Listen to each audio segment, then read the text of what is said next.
नमस्कार दोस्तों, आज हम लोग देखेंगे यूपी डीएलएड सेकंड सेमेस्टर का प्रारंभिक शिक्षा के नवीन प्रयास के कुछ प्रीवियस ईयर क्वेश्चन सन 2017 का। राष्ट्रीय साक्षरता मिशन की स्थापना हुई थी सन 1988 ईस्वी में। भारत में राष्ट्रीय साक्षरता मिशन एनएलएम की स्थापना वर्ष 1988 ईस्वी में। इसका उद्देश्य 15 से 35 वर्ष की आयु के सभी निरक्षर व्यक्तियों को कार्यात्मक साक्षरता प्रदान करना था। उत्तर प्रदेश में सभी के लिए शिक्षा परियोजना लागू की गई। 5 अक्टूबर 1993 से 5 अक्टूबर 1993 से सभी के लिए शिक्षा परियोजना उत्तर प्रदेश में सन 5 अक्टूबर 1993 में स्वीकार की गई तथा उसका क्रियान्वयन भी की गई। जब कोई बालक किसी भी अवस्था में प्रारंभिक शिक्षा पूर्ण किए बिना ही विद्यालय छोड़कर चला जाता है तो यह कहलाता है ह्रास। जब कोई बालक अपनी प्रारंभिक शिक्षा पूरी किए बिना ही विद्यालय छोड़ देता है अपव्यय कहलाता है। बालक पर खर्च किया गया धन, समय, श्रम सब व्यर्थ चला जाता है। 1960-61 में जनजातियों की शिक्षा संबंधी समस्याओं के समाधान हेतु गठित कमेटी के अध्यक्ष थे श्री यूएन टेवर। 1960-61 में जनजातियों की शिक्षा, स्कूल, संसाधन आदि संबंधी समस्याओं के सुझाव के लिए एक कमेटी गठित हुई जिसके अध्यक्ष यूएन टेवर जी थे, जिसमें समस्याओं पर विचार प्रस्तुत किए गए। निस्पंदन सिद्धांत किसके ने दिया था? मैकाले ने। निस्पंदन सिद्धांत किसने दिया था? मैकाले ने। भारतीय शिक्षा नीति में लॉर्ड मैकाले ने निस्पंदन सिद्धांत दिया था, जिसका मुख्य उद्देश्य भारत के उच्च तथा मध्य वर्ग में एक छोटे से समूह को शिक्षित करना था, ताकि एक ऐसा वर्ग तैयार हो जो रंग और खून से भारतीय हो परंतु विचारों, नैतिकता तथा बुद्धि से ब्रिटिश हो। मैकाले ने अपना प्रतिवेदन प्रस्तुत किया था सन 1835 ईस्वी में। लॉर्ड मैकाले ने अपना प्रतिवेदन पत्र 1835 ईस्वी में गवर्नर जनरल की परिषद के समक्ष प्रस्तुत किया। वैदिक शिक्षा का प्रमुख संस्कार था उपनयन संस्कार। वैदिक शिक्षा का प्रमुख उपनयन संस्कार को माना जाता था, जिसमें ब्राह्मण बालक का उपनयन 8 वर्ष, क्षत्रिय 11 वर्ष, वैश्य 12 वर्ष की आयु में होता था। प्रारंभिक शिक्षा प्रारंभ होती है किशोरावस्था से। प्रारंभिक शिक्षा या प्रारंभिक शिक्षा संसार के सभी देशों में 6 से 14 वर्ष आयु के बच्चों के लिए माना गया है। शिक्षा स्वस्थ शरीर में स्वस्थ मस्तिष्क का निर्माण करती है, ये कथन है अरस्तु का। अरस्तु का कथन है, शिक्षा एक स्वस्थ शरीर में स्वस्थ मस्तिष्क का निर्माण करती है। शिक्षा का प्रमुख उद्देश्य है सर्वांगीण विकास। शिक्षा का प्रमुख उद्देश्य बालक का सर्वांगीण विकास करना है।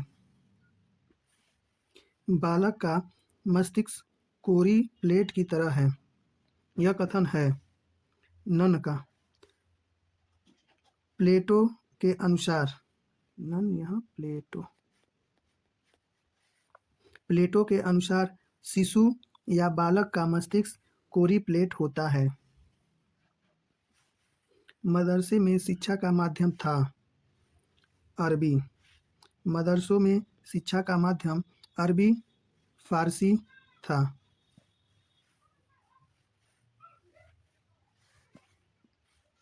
निम्नलिखित में से कौन सी योजना का शुभारंभ 15 अगस्त 1995 को किया गया था? पोषाहार वितरण योजना। पोषाहार वितरण योजना का शुभारंभ 15 अगस्त 1995 ईस्वी से किया गया था। भारतीय शिक्षा का महाधिकार पत्र कहा जाता है। वुड की घोषणा पत्र को वुड की घोषणा पत्र को भारतीय शिक्षा का महाधिकार पत्र कहा जाता है। कोठारी आयोग ने बालिका शिक्षा संबंधी सुझाव दिया था। मुफ्त पाठ्य सामग्री की व्यवस्था। कोठारी आयोग 1964-66 ने महिलाओं की शिक्षा संबंधी मुफ्त पाठ्य सामग्री की व्यवस्था का सुझाव दिया था। न्यूनतम अधिगम स्तर से आप क्या समझते हैं? न्यूनतम अधिगम स्तर एक शिक्षण अधिगम दृष्टिकोण है जो एक सभी छात्र, यदि उन्हें उचित अवसर और सहायता प्रदान की जाए तो वे एक निश्चित न्यूनतम स्तर तक सभी विषयों में सफल हो सकते हैं। महिला समाख्या कार्यक्रम क्या है? NEP 1964 के उद्देश्यों के अनुरूप लक्ष्य हासिल करने के लिए एक ठोस कार्यक्रम के रूप में महिला समाख्या योजना की शुरुआत की गई थी। ग्रामीण क्षेत्रों में मुख्य रूप से सामाजिक और आर्थिक रूप से पिछड़े समूहों की महिलाओं की शिक्षा तथा उनके शक्तिकरण के लिए इस योजना को 1989 में शुरू किया गया था। ऑपरेशन ब्लैकबोर्ड योजना को लागू किए जाने का क्या उद्देश्य है? ऑपरेशन ब्लैकबोर्ड योजना का मुख्य उद्देश्य प्राथमिक विद्यालयों में शिक्षण संसाधनों की उपलब्ध कराना, शिक्षा के अपव्यय एवं अवरोधन से आप क्या सुझाव क्या है? शिक्षा में अपव्यय एवं अवरोधन के निम्नलिखित सुझाव हैं। प्राथमिक स्तर पर बालकों को उनकी आयु स्तर के आधार पर ही प्रवेश दिया जाए। उपस्थिति संबंधी नियमों का कठोरता से पालन किया जाए। प्रौढ़ शिक्षा को प्रोत्साहन दिया जाए। हंसा मेहता समिति 1962 के प्रमुख सुझाव क्या हैं? हंसा मेहता समिति 1962 के सुझाव निम्नलिखित हैं। लिंग के आधार पर विद्यालयी पाठ्यक्रमों में अंतर करने की आवश्यकता नहीं। लड़के लड़कियों के मनोवैज्ञानिक एवं सामाजिक कार्य के अंतर के आधार पर पाठ्यक्रम में विभेद करना चाहिए, किंतु पाठ्यक्रम के अंतर समाज के निर्माण कार्य में बाधा न बने ऐसा भी कोशिश करना चाहिए। जिला प्राथमिक शिक्षा कार्यक्रम DPEP के 2 अधिकार बताइए। जिला प्रारंभिक शिक्षा कार्यक्रम के 2 अधिकार निम्न हैं। प्राथमिक विद्यालय में बालकों को ठहराव बढ़ाना, प्रारंभिक शिक्षा स्तर पर क्रियात्मक अनुसंधान एवं मूल्यांकन करना। आरंभ में बेसिक शिक्षा परियोजना BEP के अंतर्गत किन जनपदों का चयन किया गया था? बेसिक शिक्षा परियोजना के अंतर्गत निम्नलिखित जिलों का चयन किया गया था। वाराणसी, इलाहाबाद, बांदा, इटावा, सीतापुर, अलीगढ़, सहारनपुर, गोरखपुर, पौड़ी तथा नैनीताल जिलों में लागू किया गया। अभिनव बालिका शिक्षा परियोजना के 2 उद्देश्य बताइए। अभिनव बालिका शिक्षा परियोजना के 2 उद्देश्य विद्यालय में बालिकाओं के नामांकन एवं ठहराव में वृद्धि सुनिश्चित किया जाए, बालिकाओं को शिक्षा के प्रति जागरूक करना। राज्य शैक्षिक अनुसंधान एवं प्रशिक्षण परिषद के किन्हीं 2 कार्यों को बताइए। राज्य शैक्षिक अनुसंधान एवं प्रशिक्षण परिषद के 2 महत्वपूर्ण कार्य। पाठ्यक्रम विकास परिषद राज्य के लिए पाठ्यक्रम, पाठ्यपुस्तकें और शिक्षण सामग्री विकसित करती है। यह सुनिश्चित करता है कि सभी छात्रों को एक समान और उच्च गुणवत्ता वाली शिक्षा मिले। शिक्षक प्रशिक्षण परिषद राज्य में शिक्षकों के लिए प्रशिक्षण कार्यक्रम आयोजित करती है। यह शिक्षकों को नवीनतम शिक्षण विधि और तकनीकों से अवगत कराता है ताकि वे छात्रों को प्रभावी ढंग से पढ़ा सकें। राष्ट्रीय शिक्षा परिषद NCTE के स्थापना कब हुई थी? NCTE अधिनियम 1 जुलाई 1995 से लागू हुआ और NCTE 17 अगस्त 1995 को नई दिल्ली में अपनी प्रधान कार्यालय के साथ अस्तित्व में आई। NCTE के वर्तमान अध्यक्ष मोहम्मद अख्यात सिद्दीकी जी हैं। ब्रिज कोर्स से आप क्या समझते हैं? विद्यार्थियों को अभ्यास के अधिकतम अवसर उपलब्ध कराना, कोविड के कारण उत्पन्न हुए अधिगम अंतराल को कम करना, अधिगम संकेतों के अनुसार अवधारणाओं की समझ हेतु कार्य करना, नियमित अंतराल पर आकलन करते हुए शैक्षिक प्रगति का आकलन करना, ब्रिज कोर्स संचालित करने और कार्य पुरस्कार वितरित करने का उद्देश्य है। स्कूल रेडीनेस कार्यक्रम की विशेषताएं बताएं। स्कूल रेडीनेस कार्यक्रम की विशेषताएं निम्नलिखित हैं। स्कूल रेडीनेस कार्यक्रम उन लोगों के लिए बनाया गया है जो कक्षा 1 से सीधे प्रवेश करते हैं। कक्षा 1 के पहले पूर्व प्राथमिक शिक्षा का उन्हें किसी प्रकार का अनुभव प्राप्त नहीं होता है। बालकों को प्रारंभिक 6 सप्ताह से 2 माह तक की अवधि तक बालकों को पूर्व प्राथमिक शिक्षा के अनुभव प्रदान किए जाते हैं और उन्हें विद्यालय के लिए तैयार किया जाता है। जिले भर में 1499 परिषदीय प्राथमिक और उच्च प्राथमिक विद्यालय संचालित किए गए हैं, जिसमें 2 लाख से अधिक छात्र छात्राएं पढ़ाई करते हैं। मैकाले के निस्पंदन सिद्धांत से आप क्या समझते हैं? मैकाले के निस्पंदन सिद्धांत मैकाले निस्पंदन सिद्धांत के अनुसार शिक्षा की व्यवस्था केवल उच्च वर्ग के व्यक्तियों के लिए की जाए, जहां से वह स्वतः ही धीरे धीरे छीनकर निम्न वर्ग तक पहुंच जाएगी। छनाई से तात्पर्य किसी द्रव का छन छन कर नीचे जाने से है। शिक्षा के क्षेत्र में निस्पंदन से तात्पर्य समाज के उच्च वर्ग को दी गई शिक्षा का कालांतर से निम्न वर्ग तक पहुंचाने से है। प्राथमिक शिक्षा के संबंध में वुड डिस्पैच की प्रमुख संतुटियां हैं। प्राथमिक शिक्षा के संबंध में वुड डिस्पैच की प्रमुख संतुटियां। वुड डिस्पैच की घोषणा पत्र द्वारा प्रथम बार यह अनुभव किया कि भारतीयों की शिक्षा का दायित्व सरकार पर है।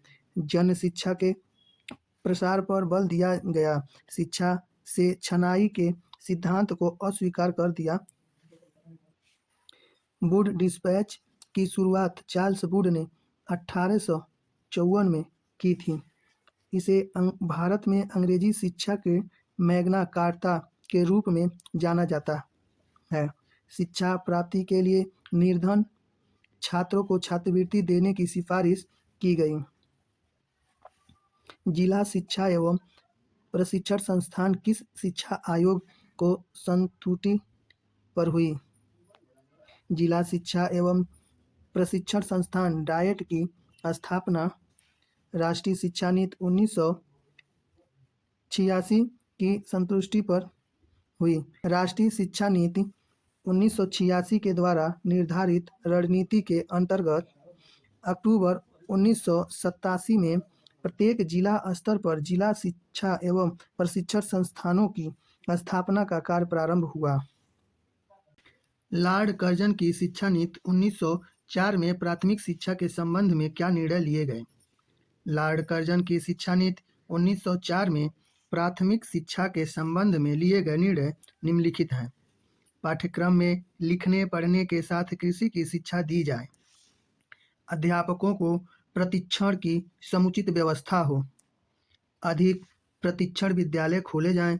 लॉर्ड कर्जन ने प्राथमिक विद्यालयों की आर्थिक सहायता, शिक्षक की प्रशिक्षण की व्यवस्था और पाठ्यक्रम में सुधार लाकर प्राथमिक शिक्षा की उन्नति के प्रयास किए। भारत में अनिवार्य एवं निःशुल्क प्राथमिक शिक्षा के संदर्भ में संवैधानिक निर्देश क्या हैं? निःशुल्क एवं अनिवार्य शिक्षा अनुच्छेद 45 के अनुसार राज्य के इस संविधान के लागू होने के समय से 10 वर्ष के अंतर्गत सभी बच्चों के लिए जब तक वे 14 वर्ष के नहीं हो जाते निःशुल्क एवं अनिवार्य शिक्षा प्रदान करने का प्रयास करेगा। 86वें संविधान संशोधन सन 2002 ने भारत के संविधान में अंतः स्थापित अनुच्छेद 21 को ऐसे ढंग से जैसा कि राज्य कानून द्वारा निर्धारित करता है मौलिक अधिकार के रूप में 6 वर्ष से 14 वर्ष के बच्चों को मुफ्त और अनिवार्य शिक्षा का प्रावधान करता है। प्राथमिक शिक्षा की प्रमुख समस्याओं का उल्लेख कीजिए। प्राथमिक शिक्षा की प्रमुख समस्याएं निम्नलिखित हैं। पूर्व प्राथमिक शिक्षा का महंगी होना, उद्देश्यों की अस्पष्टता, स्कूल की अनुपलब्धता, दोषपूर्ण शिक्षण प्रक्रिया, अनुसंधान व नवाचार की कमी आदि, अप्रशिक्षित एवं स्नेहविहीन अध्यापक। चार्ल्स ग्रांट को आधुनिक भारतीय शिक्षा प्रणाली का जनक क्यों कहा जाता है? चार्ल्स ग्रांट को आधुनिक शिक्षा का जन्मदाता कहा जाता है क्योंकि भारत में शिक्षा के प्रसार पर चार्ल्स ने सबसे अधिक जोर दिया।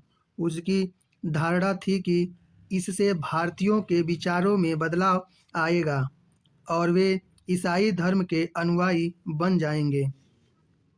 उसने हिंदू और अज्ञानता का वर्णन अपने पुस्तक में किया और 5 सूत्री योजना प्रस्तुत की। ईसाई धर्म का प्रचार करना, पाश्चात्य ज्ञान व विज्ञान का प्रचार करना, अंग्रेजी साहित्य की शिक्षा देना, भारत में विद्यालय की स्थापना करना, अंग्रेजी माध्यम से शिक्षा प्रदान करना। ऑपरेशन ब्लैकबोर्ड के अंतर्गत दी जाने वाली सामग्री का वर्णन कीजिए। ऑपरेशन ब्लैकबोर्ड में दी जाने वाली सामग्री गैर मुद्रित सामग्री, मुद्रित सामग्री, गैर मुद्रित सामग्री। गैर मुद्रित सामग्री के अंतर्गत ब्लॉक, पहेलियाँ, खेल, खिलौने, टाइल्स एवं पट्टियाँ, फुटबॉल, प्राथमिक विज्ञान किट आदि आते हैं। कक्षा का सामान, कुर्सी, मेज, चटाई, बक्से, ब्लैकबोर्ड आदि आते हैं। मुद्रित सामग्री, अध्यापकों का विस्तृत अभिविन्यास कार्यक्रम, बोधात्मक पैकेज खंड 1, क्रियात्मक पैकेज खंड 2। प्राथमिक विद्यालय प्रबंध समिति के गठन एवं कार्यों का वर्णन कीजिए। प्राथमिक विद्यालय में विद्यालय प्रबंध समिति के गठन एवं कार्यों का वर्णन। विद्यालय के पास पड़ोस में रहने वाली जनमानस को बाल अधिकारों की सामान्य एवं रचनात्मक तरीके से जानकारी देना। समिति विद्यालय में नियुक्त अध्यापकों के विद्यालय में उपस्थित होने में नियमितता एवं समय का पालन करना चाहिए। विद्यालय के प्रबंधक को छात्रों तथा माता-पिता के साथ बैठक करना चाहिए। विद्यालय के पास पड़ोस के छात्रों की नामांकन एवं उपस्थिति सुनिश्चित करें। गठन प्राथमिक विद्यालय प्रबंधन समिति का गठन के अंतर्गत अध्यक्ष, उपाध्यक्ष, सचिव, प्रधानाचार्य इत्यादि सदस्य आते हैं। भारत में आधुनिक अंग्रेजी शिक्षा प्रणाली के विकास में ईसाई मिशनरियों के योगदान का वर्णन कीजिए। भारत में आधुनिक अंग्रेजी शिक्षा प्रणाली के विकास में ईसाई मिशनरियों के प्रयास। धर्म के प्रचार एवं प्रसार के लिए ईसाई मिशनरियों ने शिक्षा का सहारा लिया, जिसके लिए मिशनरियों ने अनेक विद्यालय एवं शिक्षा संस्थानों की स्थापना किए। पाश्चात्य आधुनिक शिक्षा की शुरुआत करने के कारण ही ईसाई मिशनरियों को आधुनिक शिक्षा का प्रवर्तक माना जाता है। उन्होंने अनेक राज्यों मद्रास, मुंबई तथा बंगाल में प्राथमिक विद्यालय खोले। मिशनरियों ने कोलकाता में एक दान आश्रित विद्यालय खोला। मिशनरी स्कूलों की विशेषताएं। कक्षा शिक्षण प्रणाली प्रारंभ करने का श्रेय ईसाई मिशनरियों को जाता है। आधुनिक शिक्षण विधियों का प्रयोग किया जाता था। स्कूल में ईसाई धर्म की शिक्षा अनिवार्य रूप से दी जाती थी। बालकों की शिक्षा सामग्री निःशुल्क दी जाती थी।